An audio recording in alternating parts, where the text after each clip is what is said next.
اعوذ باللہ من الشیطان اللعین الرجیم بسم اللہ الرحمن الرحیم الحمد للہ رب العالمین والصلاة والسلام علی النبی الامی المکی المدنی الخرشی حبیب الہ العالمین اشرف المرسلین خاتم النبیین رحمت للعالمین ابی القاسم محمد اللہم صلی علی محمد وآل محمد وعلی وارث علم النبیین حاکم یوم الدین رئیس العارفین سید الوصیین قائد الغر المحجلین قاتل الکفار والمشرکین قاطع الناکسین والقاسطین مصداق کل شیء احصیناہ فی امام مبین الشجاع الغضنفر خاصم طوبی و صخر میزان الاعمال مخلب الاحوال وجہ اللہ الذی من آمنا بہ امنا نفس اللہ القائمہ اذن اللہ الواعیہ عین اللہ الناظرہ حجت اللہ البالغہ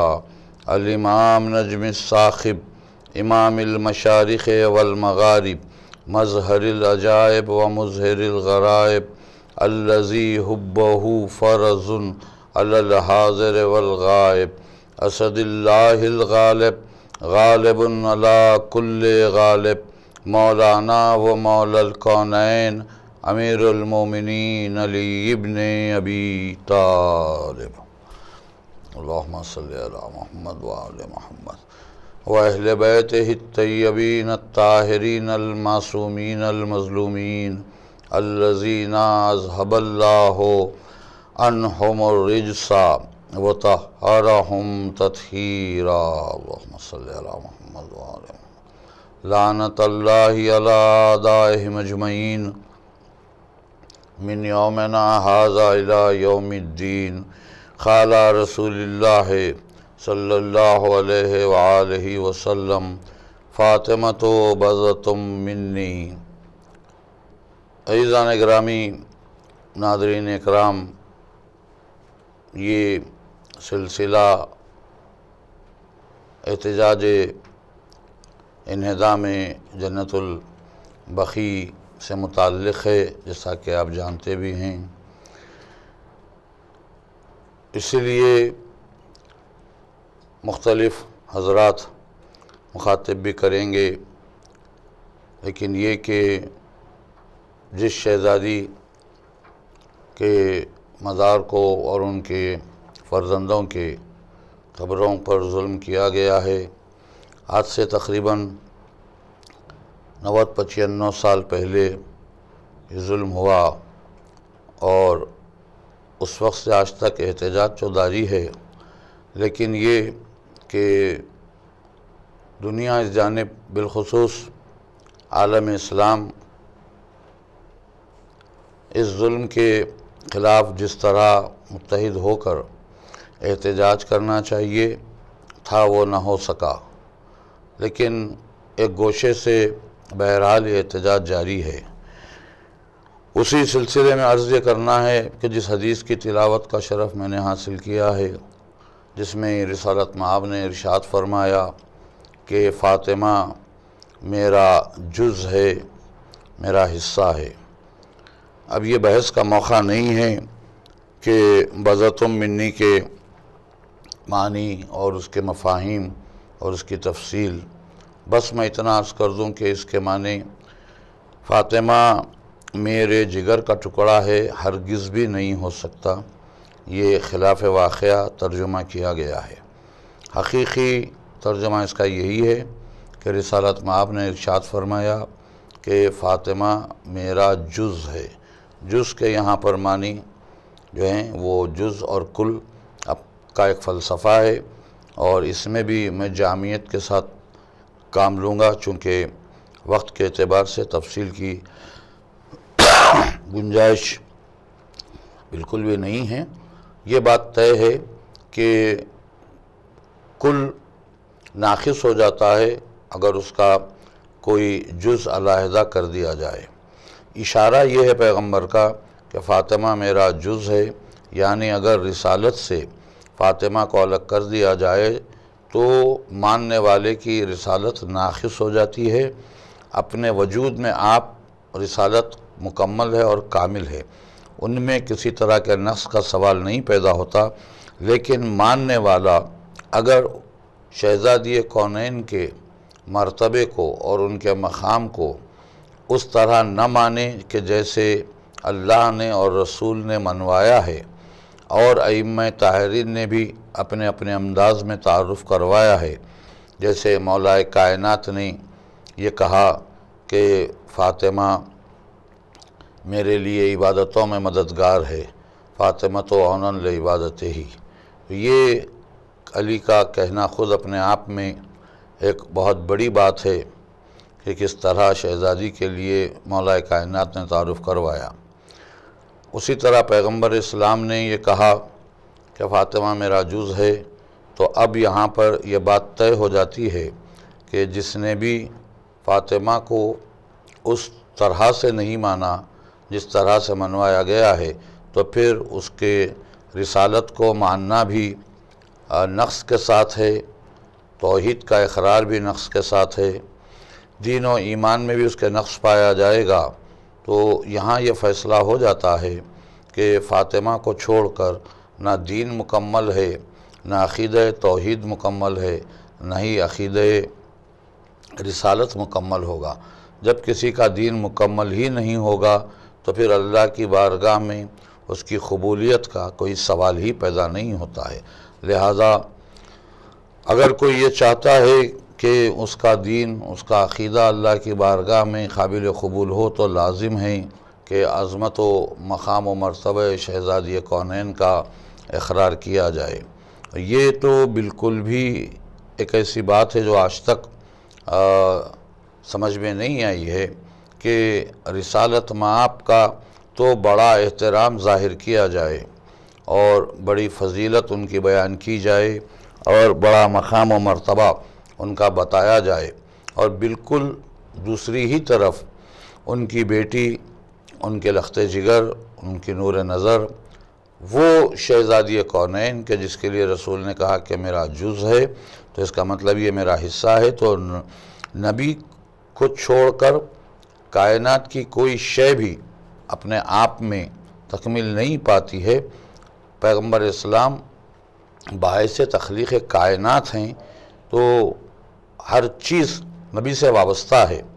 اور نبی کہہ رہے ہیں میں فاطمہ سے وابستہ ہوں، فاطمہ میرا جز ہے، تو یہ بات بالکل بھی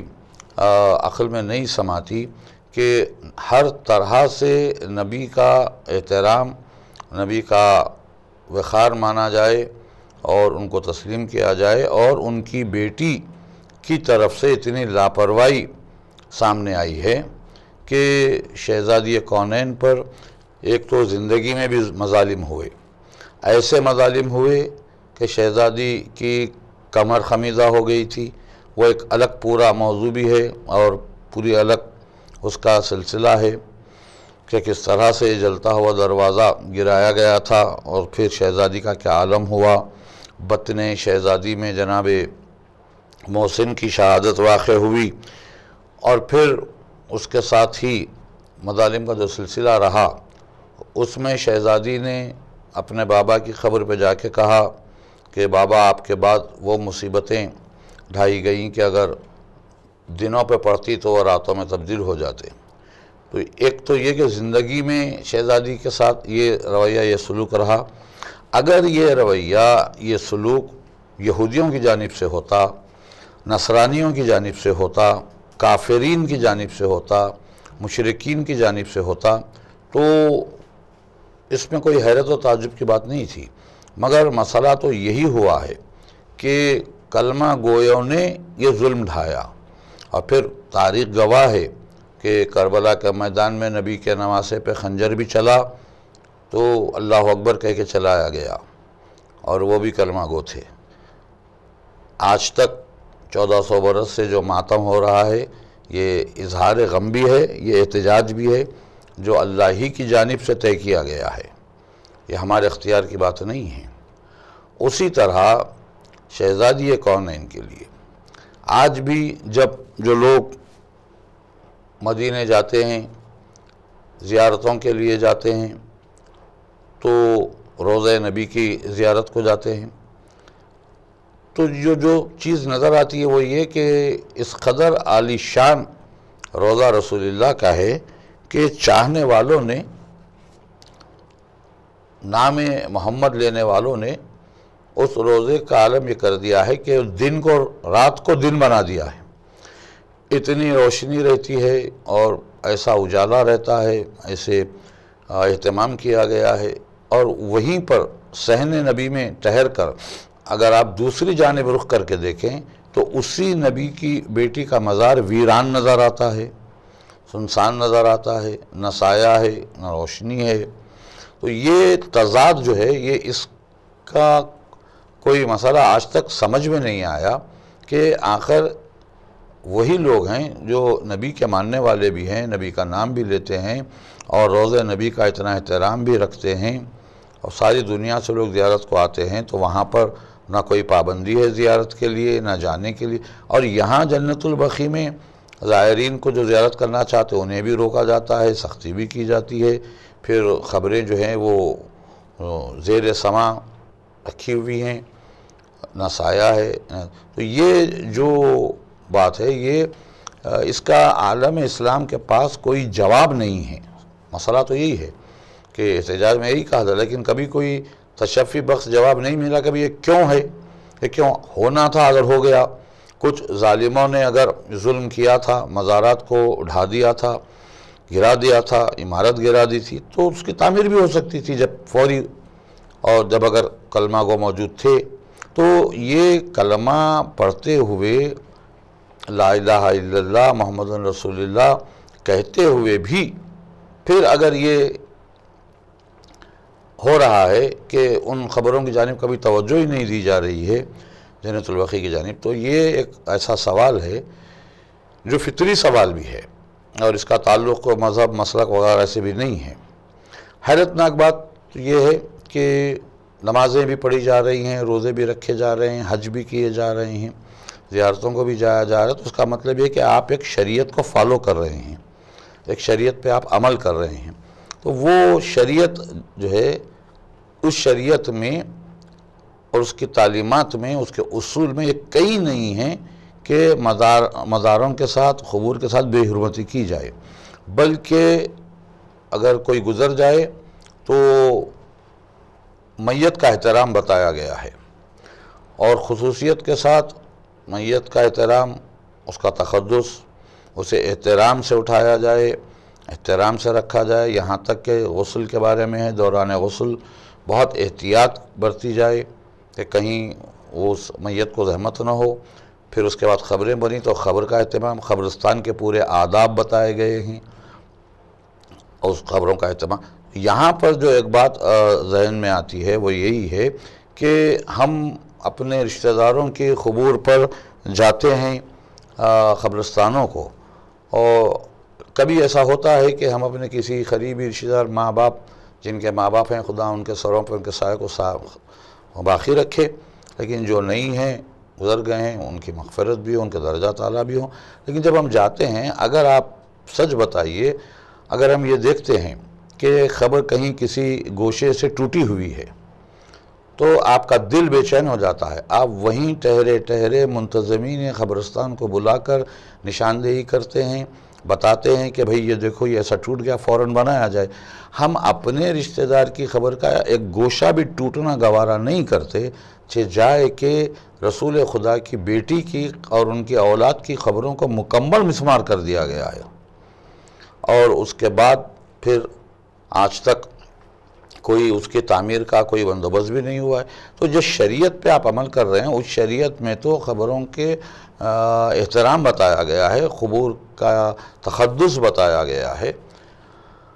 اور اس میں جو ہے اس کے عذاب کی جانب اشارہ کیا گیا کہ ایسا کرنے والوں کے لیے عذاب ہے۔ تو ٹھیک ہے، جنہوں نے کیا تھا وہ تو عذاب کے مستحق ہو گئے، لیکن پھر اسی شریعت میں یہ بھی ہے کہ خبروں کو بنا دینا، اس کا اہتمام کرنا، اس کی مرمت کرنا، یہ باعث ثواب بھی ہے۔ تو اس ثواب کے لیے کوئی آگے نہیں بڑھا، نہ اجازت دی جاتی۔ ہم تو مسلسل یہ کہہ رہے ہیں کہ آپ نہ کرتے نہ کریں، صرف اجازت دے دیں، تاکہ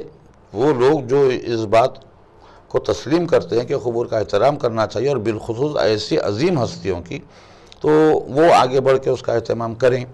تو یہ تو بہرحال یہ سلسلہ ہے اور رہے گا۔ جو بات اس وقت جب ہم جن حالات سے گزر رہے ہیں، جو ہم اس وقت ایک عظیم ترین مسئلے سے جو پوری دنیا دوچار ہے اس وقت، وہ ہے کرونا وائرس کا پھیلنا اور اس کا سپریڈ ہونا۔ اس کی وجہ سے تمام تر احتیاط بتائی جا رہی ہے، ساری چیزیں ہو رہے ہیں، لوگ اس مرض سے گزر بھی رہے ہیں، ساری پوری تفصیل آپ کے سامنے موجود ہے۔ ایسے حالات ہو گئے ہیں کہ جہاں انسان، اگر یہ کہا جائے تو غلط بھی نہیں ہے، کہ اپنے خود گھر میں اپنوں میں رہ کر بھی تنہا ہو گیا ہے انسان۔ تو انسان کی اپنی تنہائی تو اپنی جگہ ہے، لیکن کبھی دنیا نے یہ غور نہیں کیا کہ نبی کی بیٹی کی قبر کس عالم میں ہے، کس طرح ہے۔ آج ہر طرف سے یہ افسوس کیا جا رہا ہے کہ بھئی خانہ کعبہ کو بند کر دیا گیا ہے، خانہ کعبہ پہ لوگوں کو آنے سے روک دیا گیا، جبکہ مسجد اور اللہ کا گھر مقام شفا بھی ہے، اور مقام عبادت بھی ہے، مقام ثواب بھی ہے۔ وہاں آنے سے بیمار کو شفا ملتی ہے، وہاں آنے سے انسان کی تکلیف دور ہوتی ہے۔ مگر یہ بات جو سائنٹیفیکلی ہے کہ لوگ اگر جمع ہوں، قریب ہو، جو سوشل ڈسٹنس بتایا جائے وہ مینٹین نہ کیا جائے، تو اس وبا کے اور تیزی سے پھیلنے کا اندیشہ اسی بنیاد پر روکا گیا ہے۔ تو آج حرم مطہر میں بھی پابندیاں ہیں، مکہ میں بھی اور مدینے میں بھی اس طرح کے حالات ہیں۔ تو لوگوں کو افسوس اس بات کا ہو رہا ہے، سخت شدید ترین افسوس ہے۔ کوئی مخالفت کوئی نہیں کر رہا ہے کہ یہ نہیں ہونا چاہیے، اس لیے کہ اس کا تعلق عالم انسانیت سے ہے، انسان متاثر ہو جائے گا۔ تو یہ بات ضرور ہے کہ لوگ شدید افسوس میں ہیں،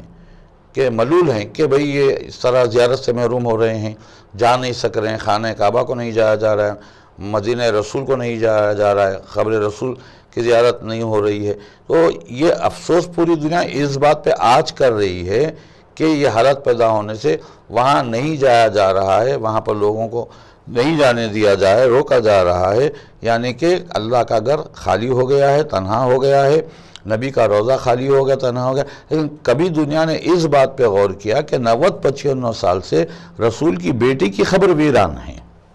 وہاں کسی کا گزر نہیں ہے، وہاں عمدن باقاعدہ پابندی لگائی جا رہی۔ یہ تو آپ نے مجبوراً کیا ہے، اپنے غرض کے لیے کیا ہے، اپنی حکومت کے بچاؤ کے لیے کیا ہے، اپنے اس کے لیے کیا ہے آپ نے یہ جو کام ہے، لیکن وہ تو باقاعدہ حکومت ہی کی طرف سے ممانعت رہی ہے، اس کے خلاف کبھی کوئی نے افسوس نہیں کیا، اس کے بارے میں کبھی کسی نے اپنے غم کا اظہار نہیں کیا، اپنی مصیبت کا اظہار نہیں کیا۔ تو یہ جو تنہائی خبر کی ہے ہمارے پاس،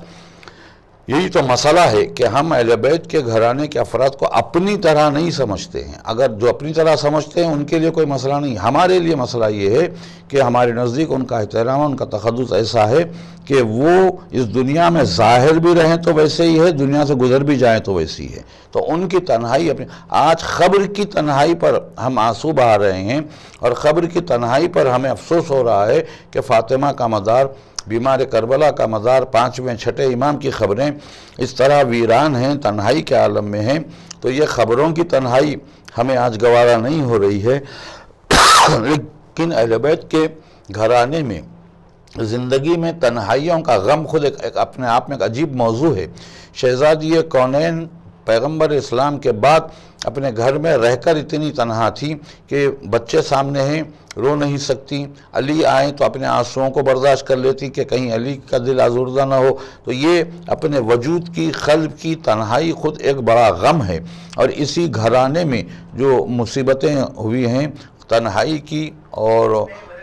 اپنے تنہا ہونے کی، تو اس میں ایک نام بہت نمایاں آتا ہے، وہ ہے حسین کی بیٹی فاطمہ صغریٰ کا نام۔ وہ بچی جو وطن میں رہ کر بھی غریب الوطن رہی، وہ بچی جو اتنی تنہا رہی کہ قافلہ تو پورا چلا گیا، اور قافلے میں جانے کی بڑی تمنا رہی بچی کو، لیکن جب نہ جا سکیں تو زندگی میں انتظار سمٹ کے آ گیا۔ اور جانے کا جو احساس تھا، انہیں 6 مصروں میں یہ عرض کیا جاتا ہے کہ وہ مسلسل کوشش کر رہی تھی اپنے بابا کو اور اپنی ماں کو منانے کی کہ میں ساتھ جاؤں۔ تو اس میں حضرت انیس نے کہا کہ وہ بات نہ ہوگی جو کہ بچپن میں تھی مادر، ہر صبح میں پی لوں گی دوا آپ بنا کر، دن بھر میری گودی میں رہیں گے علی اصغر، لونڈی ہوں سکینہ کی نہ سمجھو مجھے دختر، میں یہ نہیں کہتی کہ اماری میں بٹھا دو، بابا مجھے فضا کی سواری میں بٹھا دو۔ تو اتنی تڑپ تھی کہ میں ساتھ جاؤں، لیکن جب نہ جا سکی تو زندگی میں انتظار سمٹ کر آ گیا۔ اب تنہائی کا یہ عالم ہے کہ یہ بچی روزانہ گھر سے نکل کے سرے راہ ایک مقام پہ آ کے بیٹھ جاتی تھی جہاں سے قافلے کو رخصت کیا تھا۔ حال تک وہ مقام موجود تھا جسے مقام فاطمہ صغریٰ کہا جاتا تھا۔ حکومت کے مظالم کی زد میں وہ مقام بھی آ گیا، اسے بھی ختم کر دیا گیا، لیکن عرصے دراز تک وہ بچی روز وہاں پر جاتی دن بھر۔ اب آپ سوچیں کہ گھر میں کچھ افراد ہوں بھی، لیکن وہ بچی تو تنہا ہے، وہ تو اکیلی ہے، وہ اکیلی نکل کے دن بھر دھوپ میں بیٹھتی، شام ہوتے ہوتے گھر واپس آتی تو بے ساختہ اتنے بڑے گھر کو ویران دیکھ کر صحن میں خاک پہ بیٹھ جاتی اور آسمان کی طرف دیکھ کے یہی بیان کرتی کہ پروردگار بھرا ہوا گھر قافلے میں ہیں، سفر میں ہیں، میرے قافلے والوں کی خیر ہو۔ تو یہ انتظار تھا۔ تو یہ جو میں عرض کر رہا ہوں آپ کو تنہائی، یہ بڑا عجیب غم تھا اس بچی کا، لیکن جب قافلہ واپس آیا تو اتنا انتظار کے بعد تو بچی کو خوش ہونا چاہیے تھا کہ چلو قافلہ آ گیا ہے، اب تو ملیں گے، گلے شکوے دور ہوں گے، پوچھیں گے کہ بھئی ہمیں جا کر بھول گئے، ہم کو یاد نہیں کیا، ہمیں یاد نہیں رکھا، ہمیں بلایا نہیں، وعدہ کیا تھا، یہ ساری چیزیں تھیں۔ لیکن جب قافلہ آیا تو یہ بچی کی محبت کا رخ بدل گیا۔ اب یہ بچی نے کہا کہ نہیں، میں اب نہیں جاؤں گی استقبال کو، روز تو جاتی تھی، آج نہیں نکلوں گی، اس لیے کہ ان قافلے والوں نے مجھے بہت تڑپایا ہے، بہت رلایا ہے۔ اب میں دیکھتی ہوں کہ میرے لیے کون تڑپے گا، میرے لیے کون کیسے آنسو بہائے گا۔ تو یہی جذبہ عرض ہے اور آپ کی زحمت تمام ہے کہ یہ بچی تڑپتے ہوئے یہ کہہ رہی تھی کہ اب قافلے والے آئیں گے تو میں یہ دیکھوں گی کہ میرے لیے کون کیسے تڑپتا ہے۔ کہ وہ بولی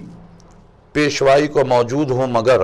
ہے خزد چھپ رہوں کسی گوشے میں بیٹھ کر، اکبر تلاش میں پھریں آواز دیں پدر، اصغر بھی گھٹنیوں مجھے ڈھونڈے ادھر ادھر، جب سب کہیں کہ مر گئی چھٹتے ہی آپ سے، ہنستی ہوئی میں آ کے لپٹ جاؤں باپ سے۔ یہ جذبہ تھا، مگر جب ملاقات ہوئی اب تو اس بچی نے دیکھا کہ نہ بابا ہے، نہ بھیا ہے، نہ چچا ہے، نہ علی اصغر ہے، جھولا بھی خالی ہو گیا۔ یہ بچی کا انتظار قیامت تک انتظار ہی رہ گیا، یہ بچی کی تنہائی ہمیشہ کے لیے تنہائی رہ گئی۔ سیعلم الذین